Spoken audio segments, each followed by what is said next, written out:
अस्सलामुअलैकुम everyone, welcome to in our channel. दोस्तों, आज इस वीडियो में मैं आपको करंट अकाउंट और सेविंग अकाउंट में क्या फ़र्क है, क्या डिफरेंस है, ये बताऊंगा। तो आखिर तक वीडियो देखिए, क्योंकि हमारे बहुत सारे दोस्तों को इसमें कन्फ्यूजन होती है कि इन दोनों अकाउंट्स में क्या फ़र्क है। तो परेशान होने की ज़रूरत नहीं है, मुकम्मल वीडियो देखिए। इंशाल्लाह आपको इसके बारे में मैं मुकम्मल मालूमात फ़राहम करने जा रहा हूँ। टॉपिक को आगे बढ़ाने से पहले अगर आप हमारे इस चैनल पर न्यू है तो काइंडली ज़रूर हमारे इस चैनल को सब्सक्राइब कर लीजिए और बराबर में बेल आइकन है उसको भी ज़रूर प्रेस कर लीजिए, ताकि हमारी आने वाली हर वीडियो की नोटिफिकेशन आप तक पहुंचती रहे। दोस्तों, टॉपिक को आगे बढ़ाने से पहले मैं आपको कुछ वजाहत करना चाहता हूँ। ये जितनी भी मैं इन्फॉर्मेशन इस वीडियो में बताने जा रहा हूँ, ये पाकिस्तान लेवल तक है, यानी पाकिस्तान में जितनी बैंकें हैं उसके हवाले से ये मैं इन्फॉर्मेशन बताने जा रहा हूँ। अगर आप किसी और कंट्री से ताल्लुक़ रखते हैं तो आपके लिए जो बेहतर मशवरा है वो यही है कि आप अपने जो करीबी बैंक ब्रांच है, जिस ब्रांच में आपका अकाउंट वगैरह है, वहाँ पर जाकर आप मज़ीद मालूमात हासिल करें तो आपके लिए काफ़ी मुफीद रहेगा। ये वीडियो भी आपके लिए काफ़ी फ़ायदेमंद है, लेकिन जो परफेक्ट और एक्चुअल जो आपको इन्फॉर्मेशन है वो आपको बैंक ही दे सकता है। तो दोस्तों, आइए टॉपिक को आगे बढ़ाते हैं। पाकिस्तान में अमूमी तौर पर दोस्तों दो अकाउंट्स होते हैं, एक तो होता है सेविंग अकाउंट, एक होता है करंट अकाउंट। तीसरी कैटेगरी भी है जिसे बिज़नेस अकाउंट कहते हैं, लेकिन नॉर्मली जो लोग होते हैं वो इस अकाउंट को यूज़ नहीं करते। वो दो ही अकाउंट, जो सेविंग अकाउंट या करंट अकाउंट, यूज़ करते हैं। बिज़नेस अकाउंट की मैं मुख्तसर वजाहत कर लूँ कि बिज़नेस अकाउंट ये कारोबारी हजरात या जो ताजिर होते हैं जिनका बाहर ममालिक में एक ट्रेडिंग चल रही होती है, तो वो ज़्यादातर ये अकाउंट यूज़ करते हैं। इस अकाउंट की मुख्तलिफ़ रिक्वायरमेंट्स होती है, जो कि नॉर्मली दो अकाउंट से सेविंग और करंट अकाउंट इसके अलावा मुख्तलिफ होती है।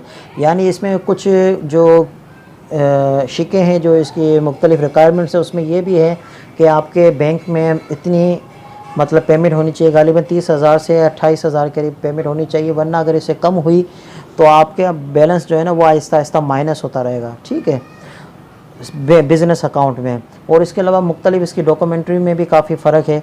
तो नॉर्मली जो अकाउंट्स हैं वो नॉर्मली दो अकाउंट्स ही हैं। इसके मुतालिक मैं वजाहत बताने जा रहा हूँ।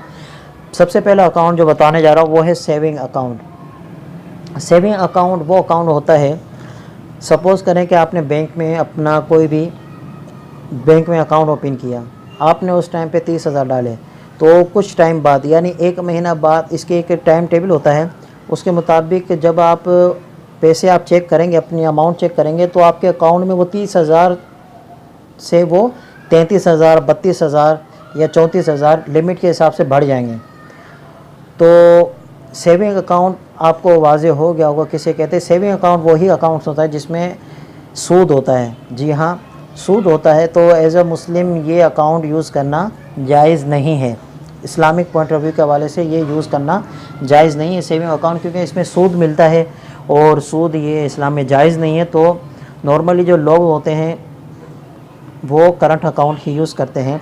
तो सेविंग अकाउंट में आपको फ़र्क पता चल गया होगा कि उसमें सूद मिक्स होता है, यानी सूद आपको मिलता है। दूसरा जो अकाउंट होता है वो होता है करंट अकाउंट। करंट अकाउंट की मुख्तलिफ इन्होंने ब्रांचेस निकाल दी हैं। ब्रांचेस से मुराद के अभी इन्होंने कुछ ही टाइम पहले एक न्यू अकाउंट इंट्रोड्यूस करवाया जिसका नाम है आसान अकाउंट। नाम से ही वाज़े हो रहा है कि ये ईजी अकाउंट है। किस तरह ईजी? वो इस तरह है कि पहले अगर आप करंट अकाउंट ओपन करवाते थे तो आपको मुख्तलिफ डॉक्यूमेंट्री वो लेते थे आपसे, आपकी मुख्तलिफ जैसे CNIC कॉपी हो गया जिसको नेशनलिटी कार्ड कहते हैं। इसके अलावा मुख्तलिफ आपकी जो तालीम के डॉक्यूमेंट्स लेते थे, काफ़ी चीज़ें लेते थे जो कि अमूमी तौर पर लोग मतलब मुश्किलात होती थी। तो इन्होंने एक आसान अकाउंट इंट्रोड्यूस करवाया है जो सिर्फ़ और सिर्फ आपके आइडेंटिटी कार्ड, यानी जो आपको CNIC नेशनलिटी कार्ड होता है पाकिस्तान का, शनाख्ती कार्ड जिसको कहते हैं, उससे नॉर्मली आप बैंक में जाइए, जिस बैंक में आप ओपन करना चाहते हैं अकाउंट, वहाँ पर जाकर मैनेजर से आप कहेंगे कि मुझे करंट अकाउंट ओपन करना है, जिसको आसान अकाउंट कहते हैं। तो आप सिर्फ उसको NIC देंगे, तो वो NIC लेने के बाद वो जितनी भी अपनी फॉर्मेलिटी वो पूरी करने के बाद सिर्फ आपसे सिग्नेचर लेंगे और आपका अकाउंट 1-2 दिन में ओपन हो जाएगा। तो नॉर्मली इसमें इतना ख़ास फ़र्क नहीं है। मेन जो फ़र्क है वो यही है कि सेविंग अकाउंट में सूद मिलता है और करंट अकाउंट में सूद नहीं मिलता। ये बिल्कुल प्योर होता है, यानी जितनी पेमेंट आपके पास अकाउंट में होती है उतनी ही रहती है। हाँ, इसमें मैं आपको एक इन्फॉर्मेशन ये दे दूं कि वक्तन फ़वक्तन ये आपके अकाउंट्स में से, करंट अकाउंट की बात कर रहा हूँ, करंट अकाउंट में से भी पैसे माइनस कर देते हैं। वो किस चीज़ के पैसे माइनस करते हैं? वो इस चीज़ के माइनस करते हैं कि अगर आपका एटीएम कार्ड नहीं बना हुआ तो आपको बाज़-औक़ात बताकर, बाज़-औक़ात आपको बग़ैर बताए आपके अकाउंट्स में से पैसे माइनस कर देते हैं और आपका एटीएम कार्ड कहते हैं कि आपका इशू हो गया, हालांकि आपने इशू नहीं करवाया होता।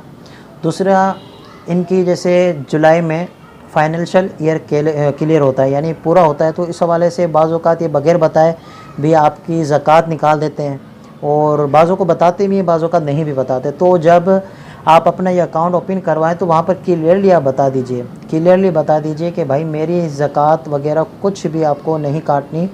हाँ, जो आप आसान अकाउंट या करंट अकाउंट ओपन करवाएंगे तो उसमें कम से कम आपके अकाउंट में 10,000 से 15,000 होने चाहिए, यानी रोलिंग होनी चाहिए कि 15 से 20,000 आपके अकाउंट में आते रहें करंट अकाउंट में। बाकी सेविंग अकाउंट में ये है कि आप जितने पैसे डालेंगे उससे पैसे वो बढ़ते रहते हैं टाइम के हिसाब से। करंट अकाउंट में नॉर्मल ये है कि पैसे नहीं बढ़ते, जितने ही होते हैं उतने ही रहते हैं। तो दोस्तों, उम्मीद करता हूँ कि आपको करंट अकाउंट और सेविंग अकाउंट में जो डिफरेंस है वो मालूम हो गया होगा। अगर आपको ये वीडियो अच्छी लगी हो तो ज़रूर लाइक कर दीजिए, शेयर कर दीजिए और हमारे इस चैनल को ज़रूर सब्सक्राइब कर लीजिए। मिलते हैं एक और वीडियो में, अपना ख्याल रखिएगा। अल्लाह।